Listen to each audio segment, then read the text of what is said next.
Welcome to the Rugby Obsession Deep Dive. Our mission today is pretty sharp. We're getting into the intense competition for the World Rugby Men's Player of the Year award, and we've got some amazing source material, direct insights, really unfiltered stuff from a Springboks legend who's actually on the selection committee.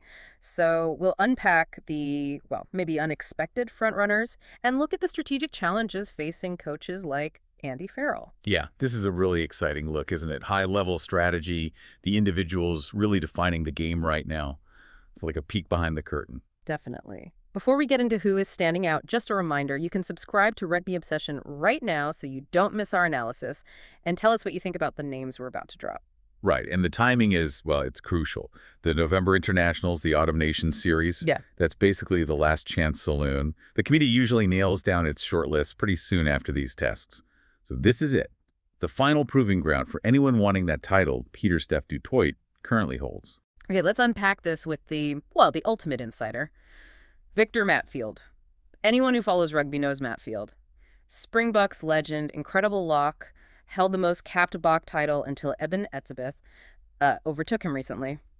And critically, he's on the committee deciding this award. He's served alongside, huge names like Drew Mitchell, Sergio Parise, Kieran Reid. That experience gives his views some serious weight. And what's interesting is where this came out. It wasn't some official announcement. Matfield was actually a guest on the Rivals podcast talking about Ireland's squad selection for the Autumn Nations series, and he just sort of casually mentioned the names leading his list right now. Right, here's where it gets really interesting. Ahead of these massive November tests, someone asked him who was standing out. So who did this committee member name? The two absolute frontrunners for World Player of the Year. He was really clear. He said two British and Irish Lions players are definitely right up there, and probably the two guys standing out the most at this stage, TADHG BEIRNE and Finn Russell. TADHG BEIRNE and Finn Russell. Wow, that's a huge endorsement. Kind of shifts the conversation away from some other, perhaps more expected names. You have to ask, why them? I mean, Beirne won Six Nations Player of the Tournament, sure, but Russell, sometimes seen as maybe too inconsistent for this award, what's pushed them up Matfield's list? It seems to be just the sheer dominance of their recent form. The sources we looked at highlight they're not just playing well, they're like single-handedly influencing results. Take Beirne. He had that superhuman performance in Munster's massive win over Leinster. It was a huge upset, a real statement. Yeah, the source material really emphasized that game's impact. Munster got 5 spots in the URC Team of the Week, didn't they? With Beirne the clear standout. What kind of impact are we talking? Breakdown, carrying. It's everything, really, but especially that breakdown work and just relentless defense. He's playing at a level where he's almost unplayable for the full 80. And Matfield, being a former lock himself, he recognizes that kind of consistent high-impact athleticism is rare. He's putting in performances that just scream match winner. And then Finn Russell. The sources called his recent Bath performance a masterclass in that big win over Gloucester 38-17. That sounds like classic fly half control. Exactly. Russell isn't just, flicking passes. Yeah. He's getting results for Bath that they haven't seen consistently for years. His game management, that audacious kicking from hand but precise too, putting players into space, it all just screams peak form. For Matfield, a World Cup winner, to put Russell in the same breath as Beirne right now, it's just those creative risks Russell takes are paying off consistently.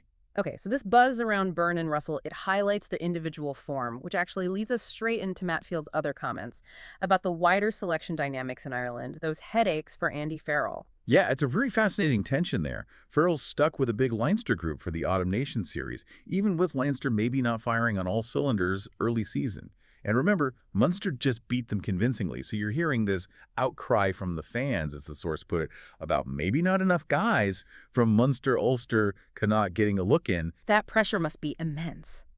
But Matfield, coming from that Springbok setup, he actually framed this internal competition, this push for places, as a good thing for Irish rugby. A positive, almost. He did. He argued you need that kind of pressure cooker.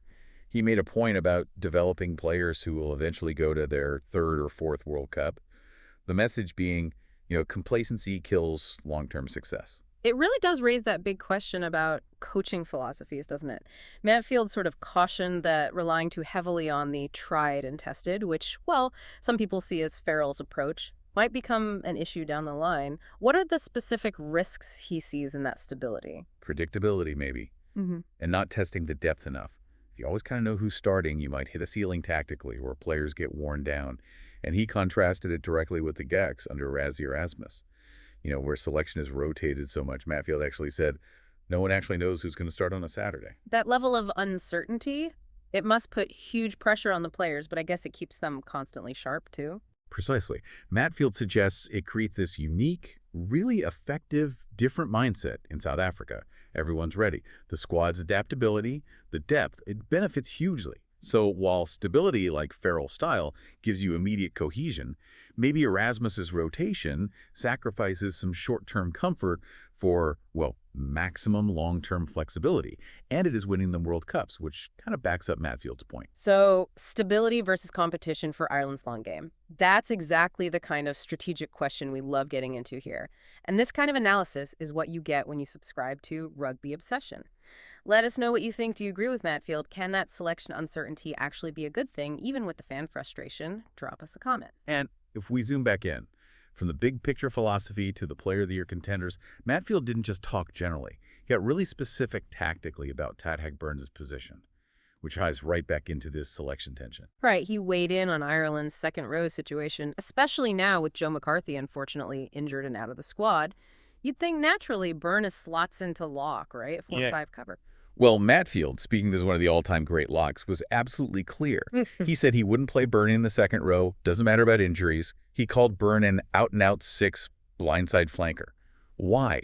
Because of his superior carrying ability, his speed on the ground, and that phenomenal breakdown work. But why so firm on the number 6 jersey for Beirne? What does Ireland lose, in his view, by not playing him at lock, especially when they need cover there? Is it line-out stuff? Scrum? The sources suggest Matfield sees Beirne's biggest value as being dynamic, mobile, making impacts away from the set piece. If you put him at lock, you saddle him with maybe the heavier scrummaging, the line-out calling. It potentially dulls that superhuman speed and carrying we talked about. Yep. Matfield's view seems to be Beirne does more damage-hunting turnovers in the back row. That's a massive tactical point from a guy who knows that engine room better than almost anyone. And interestingly, even while bigging up Beirne for Player of the Year, Matfield stressed how really important Joe McCarthy is. Said Ireland are a different team when McCarthy's fit, which suggests McCarthy provides that true second-row grunt that maybe Beirne doesn't quite replicate in the same way. Exactly. It points to the ideal structure Matfield probably sees. A powerful, traditional lock like McCarthy doing the tight work, complemented by Beirne as that dynamic, breakdown-focused flanker. So what Matfield's comments really show is this underlying tension, right, between developing depth, that Erasmus style, and maintaining stability, which seems to be Farrell's current approach. And that whole dynamic is the fascinating backdrop for these November tests, especially with injuries and these Player of the Year campaigns bubbling up. Okay, let's wrap up this deep dive. We've pulled out 3 key things for you today. First, those specific names, Tad Beirne and Finn Russell, pushed forward by a key committee member, Victor Matfield, as World Player of the Year frontrunners, based on incredible club form.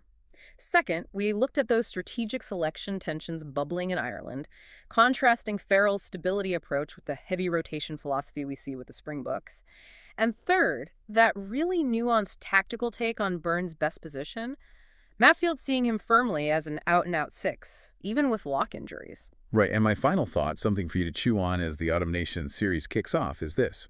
Given Matfield is on the committee, and he believes tactically Beirne is a pure number 6, what happens if Ireland do play him at lock out of necessity?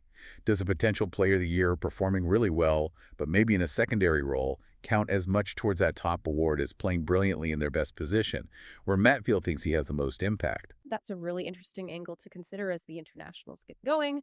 Make sure you subscribe to Rugby Obsession today for more deep dives just like this one. Thank you for listening to the Rugby Obsession Deep Dive, and we will look forward to you listening to our next episode.